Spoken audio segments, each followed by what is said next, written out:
Jadi kali ini aku akan ngebahas tentang Toyota, atau kita akan mau lebih tahu dulu apa sih Toyota itu, mereka tuh ngapain aja sih, perusahaan yang ngapain gitu. Jadi Toyota itu merupakan salah satu perusahaan produsen otomotif yang terbesar di dunia karena mereka tuh dikenal dengan efisiensi operasionalnya serta keunggulan rantai pasoknya nih. Jadi Toyota itu mereka punya sistem yang namanya Toyota Production System atau TPS, atau yang lebih dikenal dengan Lean Production System atau LPS. Nah, jadi TPS itu kayak mereka tuh model manajemen produksi yang dikembangkan untuk menghilangkan pemborosan, menekankan biaya dan meningkatkan kualitas, serta mengoptimalkan aliran material melalui konsep just in time. Jadi basically TPS itu ya 11-12 lah sama just in time. Jadi kenapa mereka bisa maksudnya kayak mangkas pemborosan dan lain-lain, itu juga karena just in time-nya. Tapi walaupun begitu ada beberapa masalah nih, karena yang seperti kita tahu, kita kan kemarin tuh baru aja pandemi COVID ya. Nah, kalau just in time, kalau kita masih pakai Toyota pakai metode just in time, ya emang bakal berkelanjutan. Emangnya lebih efisien kalau misalkan ditemukan konflik seperti kayak COVID kemarin. Jadi kita akan ngebahas lebih lanjut tentang proses supply chain manajemennya mereka dari Toyota. Selanjutnya kita akan membahas tentang pestel. Yang pertama kita akan bahas adalah pestel politik. Politik ini kita bagi menjadi 3. Ada yang pertama perusahaan global, yaitu stabilitas politik negara. Tempat perusahaan beroperasi sangat penting karena dipengaruhi oleh keamanan dan kepastian hukum. Yang kedua ada stabilitas politik. Kenapa? Kebijakan pemerintah menentukan arah negara secara internasional. Ini bicarakan oleh Sekretariat Negara RI tahun 2023. Dan yang terakhir ada perjanjian perdagangan bebas. Apa itu? Perjanjian perdagangan bebas mempermudahkan ekspansi pasar, meningkatkan daya asing, dan mendukung pertumbuhan merek. Selanjutnya kita bahas di bagian ekonomi. Yang pertama ada kompetitor. Industri otomotif semakin kompetitif dengan adanya Toyota bersaing ketat melawan Tesla, Ford, dan BMW. Selanjutnya ada pertumbuhan ekonomi. Negara berkembang yang tumbuh sangat pesat membuka pasar baru bagi produsen otomotif. Nah, selain itu ekonomi Amerika Serikat yang terus menguat memberi peluang peningkatan produksi dan penjualan kendaraan. Yang terakhir ada resesi ekonomi karena COVID. Kenapa? Karena pandemi sempat menurunkan pemerintahan dan menanggung pasokan global. Selanjutnya ada sosial. Yang pertama, penarikan kendaraan Toyota yang pernah menarik lebih dari 700.000 mobil. Yang kedua, permintaan kendaraan listrik. Kenapa? Permintaan kendaraan listrik dan hybrid meningkat tajam seiring pergeseran konsumen menuju kendaraan ramah lingkungan. Berpindah ke teknologi. Yang pertama ada inovasi mobil hidrogen. Jadi inovasi ini menjadi kunci dalam persaingan otomotif. Toyota menjadi pelopor mobil hidrogen melalui riset dan pengembangan yang kuat. Yang terakhir ada mengikuti tren teknologi. Dengan adanya prinsip pengembangan keberlanjutan, Toyota konsisten mengadopsi teknologi otomotif terbaru ini. Selanjutnya ada environment. Jadi jejak karbon yang lebih rendah. Kenapa? Toyota telah menyadari besar dampak lingkungan dari produksi kendaraan. Untuk menurunkan jejak karbon, Toyota mengembangkan kendaraan ramah lingkungan seperti mobil hidrogen, listrik, dan hybrid. Yang terakhir, faktor hukum. Kepatuhan terhadap berbagai regulasi, termasuk ketenaga kerjaan, kualitas, standar kualitas, dan pengaturan bisnis yang sangat penting untuk kelancaran operasional di perusahaan Toyota. Dan selanjutnya ada legal. Legal ini menjelaskan penyelesaian kasus penarikan produk. Jadi penarikan kendaraan akibat kerusakan komponen membuat banyak pelanggan menggugat Toyota. Toyota menanggung biaya yang sangat besar dan menyelesaikan kasus tersebut dengan membayar sekitar 1,2 miliar dolar. Yang terakhir ada gugatan hukum di India. perusahaan India bernama Prius menggugat Toyota terkait hak merek dagang sehingga memicu sengketa hukum antara dua pihak. Sekarang kita akan beralih ke analisis 5 kekuatan Porter. Di sini yang pertama ada ancaman pendatang baru. Ancaman ini sangat lemah karena Toyota memiliki reputasi global dan pengalaman panjang yang sulit ditandingi. Yang kedua, supplier power. Daya tawar pemasok Toyota ini rendah karena memiliki banyak supplier, hubungan kuat, serta kemampuan memproduksi komponen sendiri. Yang ketiga, buyer power. Daya tawar konsumen yang kuat karena banyak pesaing dan konsumen yang mudah berpindah merek. Yang keempat, ada ancaman substitusi. Ancaman rendah meski transportasi umum dan layanan berbagi kendaraan bisa menjadi alternatif lebih mudah. Terakhir, ada competitive rivalry. Persaingan sangat ketat dengan banyak kompetitor, kuat dan tingginya ekspektasi konsumen. Selanjutnya ada peta rantai pasok. Yang pertama itu ada supplier tier 2, yaitu bahan mentah dan komponen kecil. Yang kedua ada supplier tier 1, yaitu pemasok modul dan parts utama.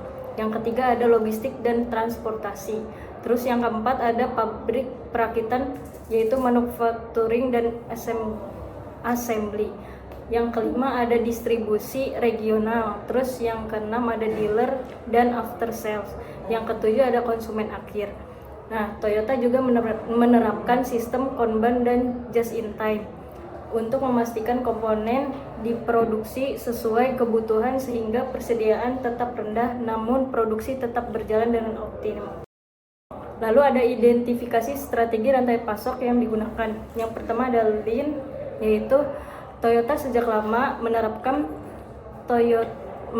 Toyota produksi sistem fokus eliminasi pemborosan, just in time, Kanban, standarisasi kerja. Itu membuat rantai pasok sangat efisien dan biaya rendah. Lalu yang kedua ada responsif. Karena gangguan global, Toyota menambahkan praktik untuk meningkatkan ketahanan. Contohnya ada di tahun 2020 sampai 2022, yaitu performa relatif baik saat krisis semikonduktor. Lalu ada analisis SWOT rantai pasok Toyota dalam industri otomotif modern. Yang pertama ada kekuatan. Nah, kekuatan utama Toyota terletak pada penerapan Toyota produksi sistem yang menekan prinsip just in time. Lalu yang kedua ada weakness. Namun kekuatan Toyota dalam lean supply chain juga memunculkan kelemahan yang signifikan. Sistem just in time membuat Toyota memiliki inventory yang sangat minim. Yang ketiga ada opportunities. Perubahan arah global menuju keadaan listrik, EV, dan digitalisasi rantai pasok membuka peluang besar bagi Toyota. Yang keempat ada threats. Meskipun memiliki peluang besar, Toyota tetap menghadapi beberapa ancaman eksternal. Tantangan terbesar datang dari produsen mobil listrik seperti BYD dan Tesla yang menerapkan rantai pasok lebih fleksibel dan digital first. Selanjutnya kita akan membahas mengenai interdependensi multi-tier dan keterpusatan pemasok di Jepang. Nah, rantai pasok Toyota itu bersifat berlapis atau tier 1 sampai tier 3, dan mereka itu saling ketergantungan antara tiernya, dan gangguan kecil di tier bawah itu dapat mempengaruhi atau merambat ke tier yang lain. Terus sistem JIT atau just in time mereka itu meningkatkan sensitivitas terhadap keterlambatan. Nah, untuk overview rantai pasok mereka sendiri, Toyota itu menggunakan model supply chain multi-tier, tier 1 sampai tier 3+. Nah, tier 1 itu berkomponen besar atau engine, brake system. Terus kalau tier 2 sampai tier 3 itu part-part kecil atau subkomponennya mereka. Lalu sistem just in time mereka itu menuntut akurasi dan kecepatan pengiriman komponen. Lalu minimal inventory mereka itu sensitif terhadap suatu gangguan. Nah, pemasok kritis mereka juga sebagian itu berada di Jepang, dan konsentrasi wilayah mereka sendiri itu ada di Aichi, di Tohoku, sama di Kyushu, itu yang ada di Jepang. Lalu hubungan antar tire mereka itu juga sangat bergantung. Jadi kayak kalau misalnya ada fluktuasi kecil itu pasti dampaknya bakal gede. Sedangkan kalau gangguan di tire bawah itu ke tire atas itu dapat memicu yang namanya ripple effect, yang dimana hal ini tuh biasa juga disebut sebagai disruption propagation. Nah, kompleksitas mereka juga itu bisa meningkat karena adanya banyak pemasok yang tersembunyi atau hidden suppliers. Dan biasanya itu terjadi di tier 2 sampai tier 3 yang tidak terlihat oleh OEM. Terus resiko apa sih yang ada di resiko utama yang ada di interdependensi sendiri itu? Yang pertama ada single point of failure atau SPOF. Itu tuh Toyota tuh bergantung banget sama beberapa pemasok mereka yang ada di Jepang. Karena kalau misalnya satu pemasok yang di Jepang berhenti, itu otomatis produksi Toyota akan pasti terhenti karena nggak ada pemasok yang efektif atau alternatifnya tuh cepat. Lalu ripple effect yang tadi aku bahas itu tuh rantai pasok Toyota itu tuh bersifat multi tire, sehingga gangguan kecil pada tire 2 atau tire 3 itu dapat menyebar cepat ke tire 1, ke OEM-nya Toyota, sama ke produksi globalnya mereka. Contoh, gangguan pada satu pemasok subkomponen elektronik itu bisa berhenti pada perakitan modul di tire 1 yang sifatnya itu bisa menyebabkan seluruh pabrik Toyota itu terhenti. Lalu resiko geografis itu kayak gempa ataupun bencana Jepang, itu biasanya sebagian besar pemasok Toyota itu tuh berlokasi di wilayah yang sama di Jepang, yang kayak tadi aku bilang di Aichi, Tohoku, sama di Kyushu. Nah, karena itulah Jepang tuh rawan sama yang namanya gempa bumi, tsunami, dan topan. Maka gangguan di satu wilayah itu bisa memukul banyak pemasok mereka. Contoh nyatanya itu kayak misalnya di gempa Kumamoto 2016, itu tuh Toyota shutdown sekitar 1 minggu. Sedangkan kebakaran Renesas di 2021, itu tuh produksi Toyota tuh menurun kurang lebih sekitar 40%. Lalu kerapuhan di sistem just in time mereka. Toyota itu tuh nggak pakai yang namanya sistem safety stock untuk efisiensi. Akibatnya, ketergantungan penuh pada ketepatan pengiriman, keterlambatan kecil itu menghentikan produksi, sama tidak ada buffer yang bisa menyerap gangguan. Terus kurangnya visibilitas di tier 2 sampai tier 4 itu, Toyota tuh sangat mengenal pemasok mereka yang di tier 1. Cuma mereka tuh nggak punya peta lengkap untuk tier 2, 3, 4, dan seterusnya. Resikonya, Toyota itu nggak tahu titik rawannya mereka, sama nggak tahu cara untuk mengevakuasi atau mengevaluasi resiko pemasok kecil mereka yang memegang komponen krusial. Terus ada yang namanya kapasitas produksi yang terkonsentrasi. Nah, beberapa komponen kritis yang ada di Toyota pabrik Jepang, itu tuh kalau misalnya pabriknya satu rusak, itu nggak ada kapasitas lain untuk mengganti dalam waktu singkat. Nah, itu yang ngebikin si sistemnya itu nggak resilient terhadap bencana atau gangguan lainnya. Sama lead time mereka itu nggak fleksibel. Nah, karena just in time dan kapasitas mereka terbatas, itu tuh yang ngebikin Toyota itu nggak bisa mempercepat produksi mereka. Terus gangguan kecil itu menghasilkan backlog yang besar, sama efek pemulihan mereka itu berlangsung besar, yang kayak tadi aku bilang adanya keterlambatan sama bencana. Nah, untuk peluang rantai pasok mereka sendiri itu mereka ada yang namanya digitalisasi dan AI yang mengoptimalisasi produksi dan logistik mereka lewat AI atau IoT, Internet of Things, untuk mengurangi waste dan meningkatkan durasi permintaan. Terus mereka ada kolaborasi dengan supplier, membuat kemitraan jangka panjang.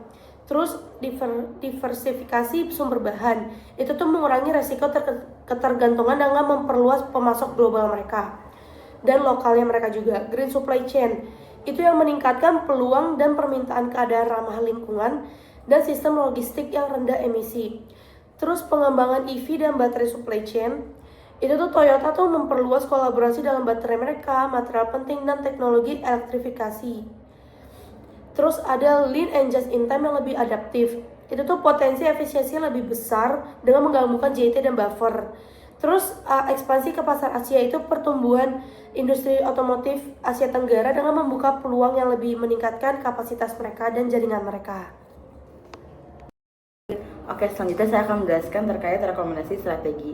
Jadi tadi permasalahan yang sudah dijelaskan oleh teman saya ingin menjelaskan terkait rekomendasi strategi yang terbagi jadi 3 segi. Yang pertama ada teknologi, terus yang kedua ada resilience, terus juga yang terakhir ada sustainability. Yang pertama saya akan menjelaskan terkait segi teknologi.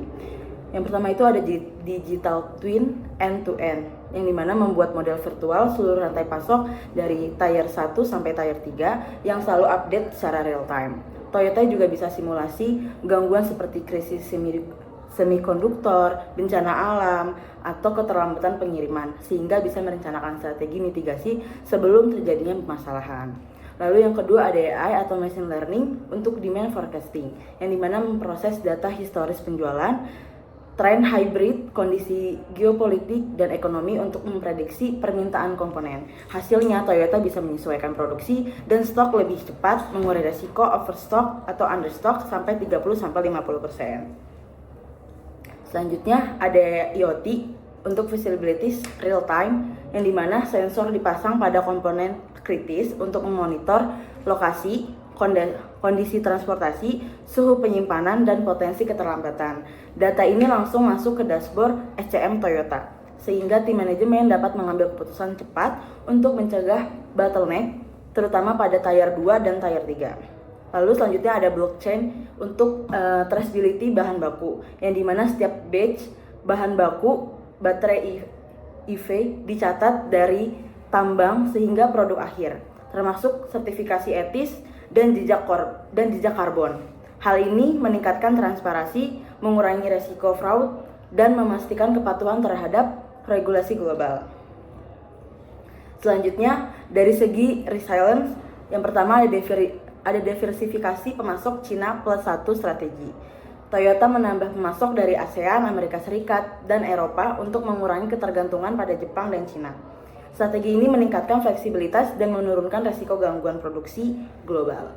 Lalu selanjutnya ada buffer inventory komponen kritis, yang dimana Toyota menyimpan stok semikonduktor dan baterai EV selama 2-6 minggu agar produksi tetap berjalan saat terjadi gangguan pasokan. Lalu next, ada diverifikasi pemasok Cina plus 1. Toyota menambah pemasok dari ASEAN, Amerika Utara, dan Eropa untuk mengurangi ketergantungan pada Jepang dan Cina. Strategi ini meningkatkan fleksibilitas dan menurunkan risiko gangguan produksi global. Lalu ada pemetaan rantai pasok multi-tier, memetakan seluruh rantai pasok termasuk tier 2 dan tier 3. Memungkinkan Toyota mengidentifikasi pemasok kritis, menyiapkan alternatif, dan menilai resiko secara lebih cepat. Oke, selanjutnya ada keamanan cyber rantai pasok, yang dimana audit rutin, penerapan ISO 2701, dan model Zero Trust menjaga data dan sistem Toyota tetap aman dari serangan cyber. Lalu ada hubs produksi regional, yang dimana Toyota perlu memperkuat produksi baterai EF di Jepang, Cina, Amerika Serikat, mengurangi ketergantungan pada satu lokasi, memperpendek lead time distribusi, dan meningkatkan fleksibilitas produksi. Selanjutnya saya akan menjelaskan terkait segi sustainability. Yang pertama ada circular economy baterai EV. Toyota mendaur ulang baterai EV agar lithium, kobalt, dan nikel bisa digunakan kembali, mengurangi ketergantungan bahan baru hingga 25% dan biaya produksi. Lalu selanjutnya ada sertifikasi pemasok berkelanjutan, yang dimana pemasok dinilai berdasarkan ESG yang memenuhi standar, diberi insentif memastikan rantai pasok lebih ramah lingkungan. Terus selanjutnya ada carbon accounting dan reduksi emisi, yang dimana platform digital menghitung jejak karbon rantai pasok secara real time, membantu target pengurangan emisi sebesar 30-40% pada 2030 dan pelapor ke investor. Lalu selanjutnya ada redesign material EV. Material daur ulang dan energi terbarukan digunakan untuk menurunkan dampak lingkungan dan memperkuat rantai pasok berkelanjutan. Nah, karena tadi kita udah bahas tentang permasalahannya dan juga strateginya, sekarang kita mau bahas roadmap implementation atau kayak semacam ringkasannya gitu. Oke, jadi aku bagi dalam 6 tahun ya. Jadi tahun pertama tuh kita bakal bangun dulu fondasinya. Jadi kayak kita harus mapping supplier, kita buffer komponen kritis, terus Internet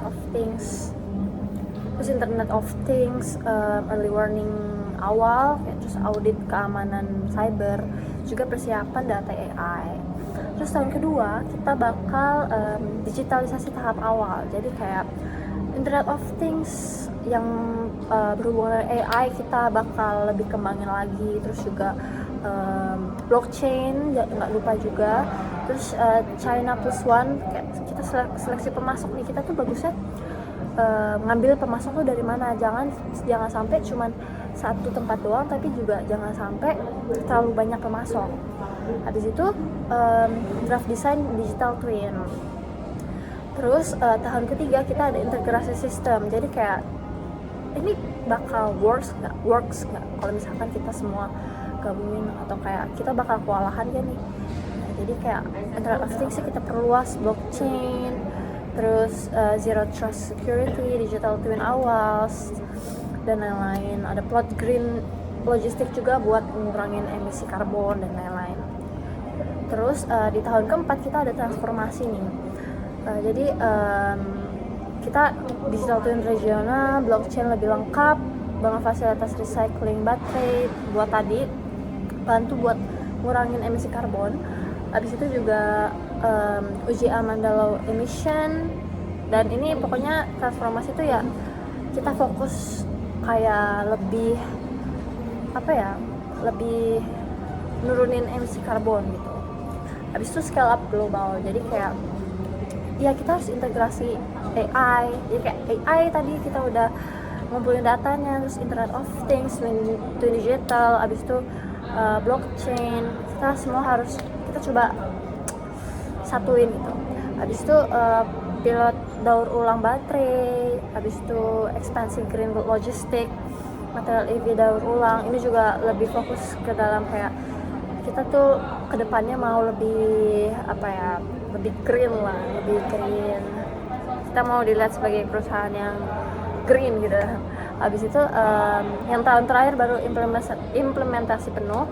Jadi ya semuanya kita satukan, kita cobain kayak digital twin global aktif, circular ekonomi penuh, amanah logistik privasi, mulai pembangunan EV hubs, dan penguatan traceability global. Jadi seperti itu. Dan aku juga ngebuat kayak semacam Gantt chart gitu. Tapi ini aku buatnya tuh kuartal 1, kuartal 2, kuartal 3, kuartal 4. Nah ini aku ya kurang lebih kayak tadi sih. Aku buat kalau ini berarti kan per 3 bulan ya gitu ya.